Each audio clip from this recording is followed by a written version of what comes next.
ओम परम तत्वाय नारायण गुरुभ्यो नमः। भाइयों बहनों, माताओं पिताओं और मेरे दोस्तों, राम नाम एक अद्भुत शक्ति है। जो साधक प्रभु के नाम में लग जाता है उसका जीवन पूरा हो जाता है। मतलब उसकी कोई भी ज़रूरत होती तो भगवान उसकी ज़रूरत पूरी कर देते हैं और उस पर प्रभु की कृपा हमेशा बनी रहती है। जीवन बहुत उतार चढ़ाव का भरा पड़ा है। कब कौन सा दिन खराब हो, कब कौन सा दिन अच्छा हो, किसी को कोई नहीं पता। हम हर कोई जानता है जीवन में कुछ ना कुछ तो आना ही है और हर समय एक दिन जैसा नहीं होता। तो हम प्रभु की लीला या कृपा को पहले क्यों ना पालें। इसके लिए हमें बस प्रभु के नाम का जाप करना है, वो भी मन लगा के, भक्ति से, श्रद्धा से, विश्वास से, जिससे हमें अपने प्रभु के भी दर्शन हो सके आसानी से। अगर हम फोटो में जो देखते हैं हम सोचते हैं भगवान ऐसे होंगे। अगर आपको जीवन में ऐसे साक्षात दर्शन करने हैं तो आपको प्रभु के ऊपर विश्वास करते हुए प्रभु के नाम का जाप करना है, जो है सीताराम या राम राम, श्री राम जय जय राम महामंत्र है ये। आप करके तो देखिए जीवन में कैसे बदलाव आता है। कृपया जिसने मेरे चैनल को पवन पुत्र हनुमान को लाइक शेयर सब्सक्राइब ना किया हो तो कृपया जरूर करके उसको लाइक शेयर सब्सक्राइब कर लें और बेल आइकन को बजाना ना भूलें ताकि नए वीडियो की नोटिफिकेशन उनको मिलते रहें। राम नाम में बहुत बड़ी शक्ति है और राम नाम को प्रभु के नाम से भी बड़ा माना गया है। आज की सत्य घटना बड़ी रोमांचकारी है, जिसको सुन के मेरे शरीर में रोंगटे खड़े हो गए थे। एक हमारे प्रभु श्री राम बहुत बड़े दयालु, जो एक बार नाम ले लेता है उसके कष्ट प्रभु हर लेते हैं। बस विश्वास श्रद्धा से उसका नाम, प्रभु का नाम लिया गया हो। ये घटना जो है एक गांव उत्तर प्रदेश की है। जी हाँ, राहुल जी रहते थे। उनकी किराने का एक व्यापार था।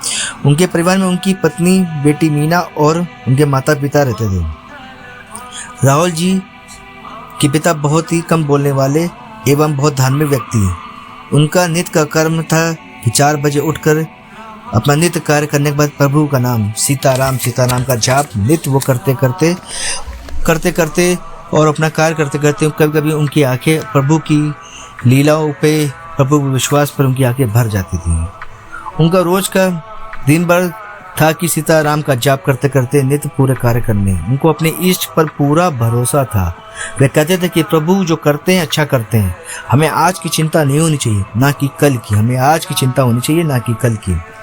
उनकी वजह से उनके पिता वो बताते हैं राहुल जी कि मेरे पिताजी की वजह से घर का माहौल बहुत ही धार्मिक एवं बहुत अच्छा रहता है, सब मिलजुल के रहते हैं। राहुल जी बताते हैं कि पहले मेरा भगवान से कोई मतलब नहीं रहता। कभी मन आया तो माथा टेका, नहीं तो नहीं, और कभी मंदिर जाने का हुआ तो गए, नहीं तो नहीं।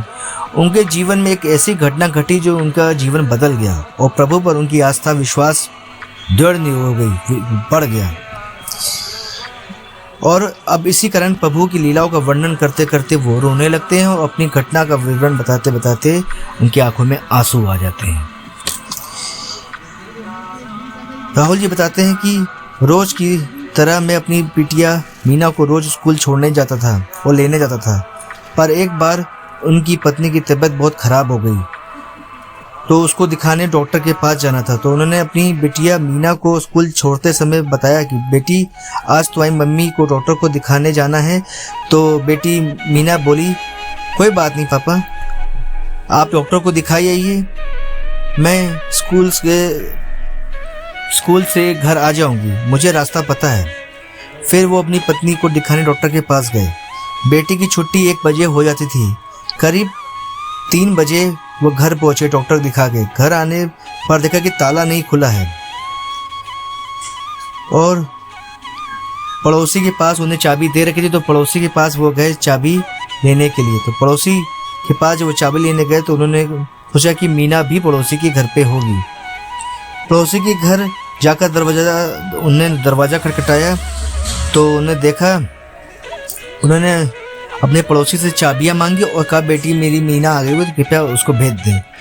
तो उनने बताया कि आपकी बेटी मीना तो हमारे घर पे नहीं आई। यह सुन के उनके पैरों से ज़मीन खिसक गई और उनके सर पर बल आ गया कि बहुत देर हो गई, बेटी अभी तक घर क्यों नहीं पहुंची।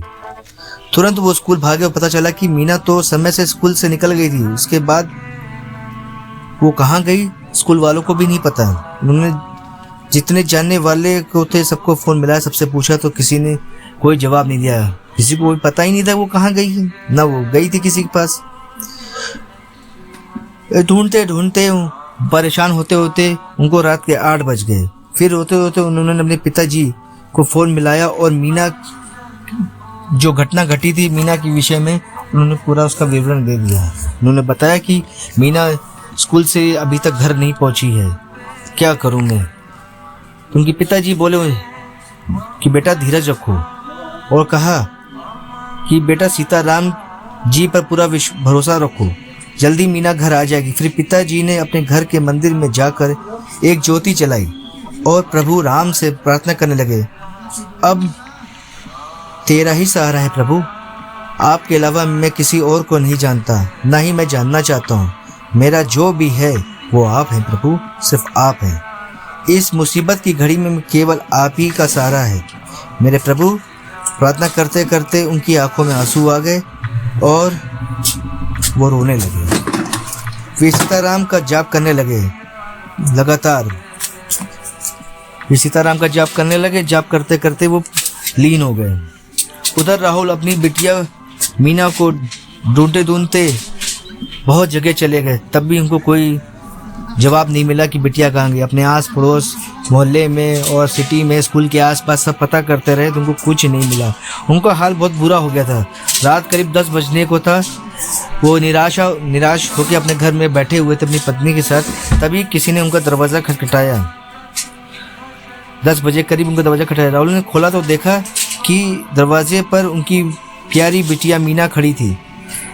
उसको देखकर उन्होंने उसको गले लगाया और काफ़ी देर तक रोते रहे और काफ़ी देर तक उसको प्यार करते रहे और अपनी बिटिया से पूछा, बेटी तुम कहाँ चली गई थी। तो मीना ने बताया कि स्कूल की छुट्टी होने पर मैं घर की ओर आ रही थी, तभी एक अंकल आए और बोले, बेटा तुम्हारे पापा ने मुझे भेजा है।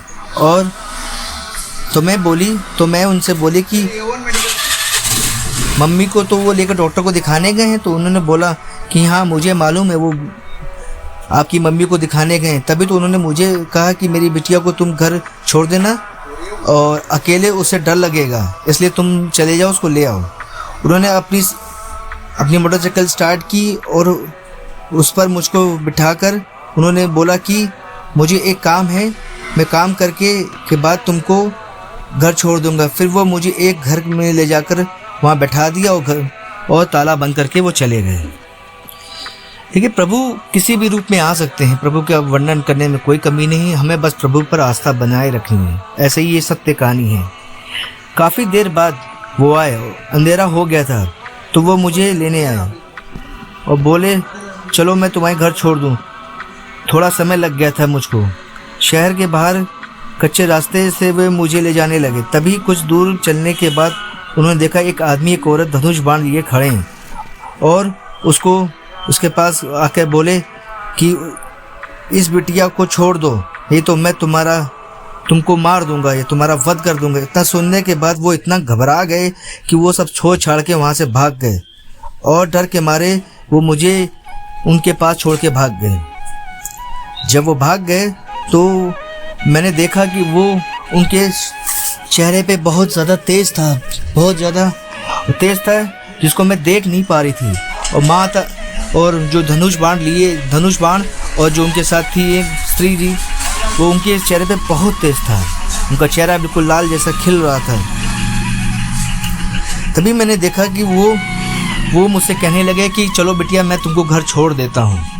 तो मुझे वो वही छोड़ने आए थे। मुझे आपके घर जो मैं घर पहुँची हूँ तो वही दोनों मुझे लेके आए थे। ये बात सुनकर वो तुरंत भाग खड़े हुए। उनने सोचा कि ये तो प्रभु श्री राम हो सकते हैं जो धनुष बाण लेके आए थे और माता जानकी होंगी जो मेरी पिताजी की और मेरी व्यथा सुन के खुद प्रभु यहाँ आ गए और मुझ दुष्ट पापी के लिए भगवान ने कितना कष्ट सहा और वो यहाँ आ गए। वो बाहर जाके देखते हैं तो उनको कोई नहीं मिलता है। बाहर काफ़ी देर घूमने के बाद उनको कोई नहीं दिखाई देता है। फिर वो तुरंत ही अपने पिताजी को फ़ोन मिलाते हैं। प्रभु जैसे पूरी घटना का वो व्याख्यान करते हैं अपने पिताजी को, तो वो कहते हैं, अरे मूर्ख, वो और कोई नहीं सीताराम थे, जो मुझ जैसे अभागे की प्रार्थना सुन के हमारी बिटिया मीना को सकुशल छोड़ने आए थे। राहुल जी की आंखों में आंसू आ गए और सीताराम का जाप करने लगे। तो आपने सुना कैसे प्रभु अपने भक्त की दुख भरी पुकार सुनकर तुरंत उसकी सहायता करने आते हैं।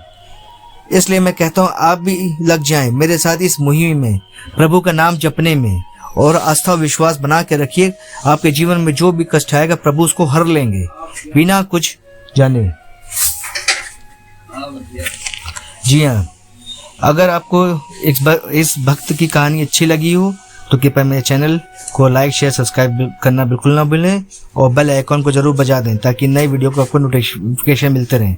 देखिए, आपको अगर अपनी कुछ सच्ची घटनाओं का विवरण मुझे देना है तो मेरा ईमेल ऊपर आ रहा है, तो कृपया आप मुझको इस ईमेल से अपनी सच्ची घटनाओं का विवरण भेज सकते हैं, तो मैं उस पर भी वीडियो बनाऊंगा। धन्यवाद। जय श्री राम। श्री राम जय राम, जय श्री राम। श्री राम जय राम, जय श्री राम। धन्यवाद।